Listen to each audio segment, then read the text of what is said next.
A Casan está alertando moradores de 10 municípios aqui do Grande Oeste para a economia de água. A gente faz agora uma arte, né? Você acompanha comigo para verificar quais são esses municípios. Coronel Martins, Dionísio Cerqueira, Entre Rios, Águas Frias, Guaraciaba, São Lourenço do Oeste, São Miguel do Oeste, Ceará, União do Oeste e Xaxim. Os municípios para alerta de falta de água. Então, o alerta para você que mora em um desses municípios é economizar água. Inclusive, tem um dos municípios aí que já está até recebendo água no interior com um caminhão-pipa. Então, para evitar esse transtorno, a Casan solicita para que você economize água. E a Defesa Civil divulgou, inclusive, um boletim hidrometeorológico integrado nessa semana, que aponta que as chuvas vão ficar abaixo da média e a distribuição vai ser irregular nos próximos meses. E o resultado, é claro, é o agravamento da estiagem. As regiões mais afetadas são as nossas, Oeste, Meio-Oeste e também lá o Planalto Norte e o Sul do estado.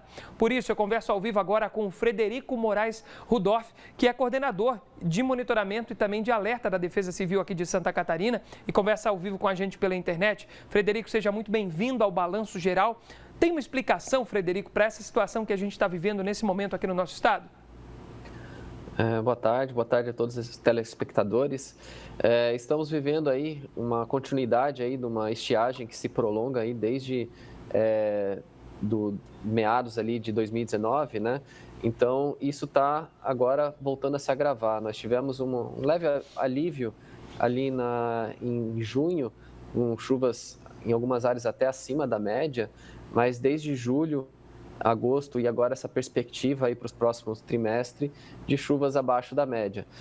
Esse é um reflexo que está se estendendo aí, na verdade, toda a região sudeste do Brasil também, é muito seco, né? Um dos períodos mais secos aí dos últimos anos, e isso acaba se estendendo também para Santa Catarina. Nós esperamos, né, que agora com a entrada da primavera, depois verão, a gente tenha uma entrada maior de umidade proveniente ali da Amazônia. Isso na primavera ela tende a mudar essas condições de tempo, agora no inverno mais essas passagens de frentes frias, e na primavera, verão, a gente começa a ter essas incursões de umidade da Amazônia e também os complexos de convectivos de mesescala, que são aquelas tempestades que vêm ali do Paraguai, norte da Argentina, e avançam pelo oeste. Então, assim, a gente tem um misto de expectativas aí para os próximos meses, né? Um é que primavera é um período mais chuvoso para o oeste, né? Então tem uma expectativa de aumento de chuvas comparado com o inverno, mas a má notícia é que essa chuva ela ainda deve vir abaixo da média climatológica. Então, bastante atenção, né? A gente teve, por exemplo, em 2019, em novembro, teve um retorno de chuvas, e quando essa chuva ela não se confirma, a gente entra para o período de verão numa situação muito crítica, né?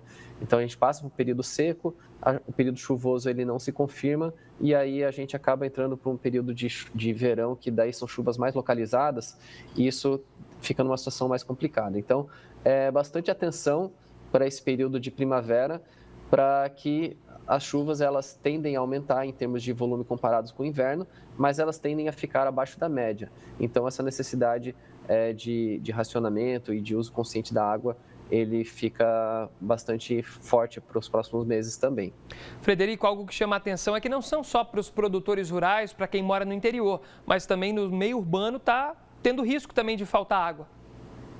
Sim, a gente vem observando, né? A gente tem um trabalho bem interessante, que é um boletim integrado, que envolve a Secretaria de Desenvolvimento Econômico Sustentável, as agências reguladoras de água e todas as concessionárias, elas repassam de forma quinzenal essas informações, elas são compiladas e a gente publica esses boletins. E esse boletim ele visa justamente fazer esse monitoramento de como que está a situação do abastecimento nas áreas urbanas. E a gente vê já entre junho e julho um aumento dos municípios em estado crítico, né? Então, a gente não tinha nenhum município em estado crítico. Agora, nesse último boletim que foi publicado no início de agosto, nós já temos 2 municípios no oeste, Coronel Freitas e São Miguel do Oeste, já estão em situação crítica de abastecimento, e mais 18 municípios, em situação de alerta. Então, a gente vê esse aumento da situação de crítica de abastecimento nos municípios no oeste de Santa Catarina e também nas áreas rurais, né? Que não são muitas vezes atendidos pelas concessionárias, eles têm exploração de poços, enfim, são outros sistemas de abastecimento e aí uma situação mais grave ainda de abastecimento para as áreas rurais. Tá certo, Frederico, muito obrigado pelos esclarecimentos, viu? Bom trabalho para você aí. Obrigado, à disposição. Frederico, então, trazendo os detalhes para a gente sobre essa situação da falta de água. O recado, é claro, é economizar. Ainda falando sobre isso, a BRF de Concórdia está captando água do reservatório da usina hidroelétrica de Itá, na localidade de Rancho Grande. A medida emergencial se deve à estiagem e, é claro, o objetivo é abastecer a unidade de Concórdia e evitar a interrupção da produção. Então, economize água, gente. Esse é o recado do Balanço Geral de hoje para você.